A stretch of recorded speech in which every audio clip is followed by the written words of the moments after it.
సనాతన ధర్మం అనేది ఈ సృష్టి ఆరంభానికి పూర్వం ఉన్నది, ఈ సృష్టి అంతమైన తర్వాత కూడా ఉండేటువంటి ధర్మం ఏదైతే ఉందో దాన్ని సనాతన ధర్మం అంటారు. అయితే సనాతన ధర్మాన్ని హిందూ మతంగా మారుస్తున్నారు. హిందూ అనే పదం లేదు, మతం అనేది భారతదేశంలో లేదు. అసలు హిందువులం కాదు మనం.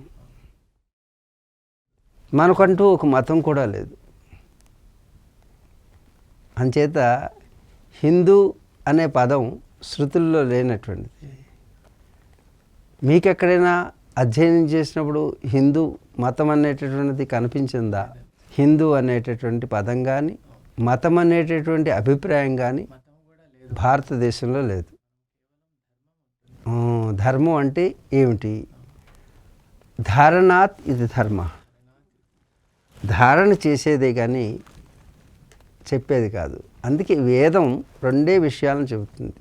ఏమిటంటే సత్యం వద, ధర్మం చర. ఇంతే. సకల వాంగ్మయానికి ఈ రెండు పదాలే ఆధారం. ఈ రెండు పదాలే, ఇవి పదాలు కాదు, పరమ పదాలు.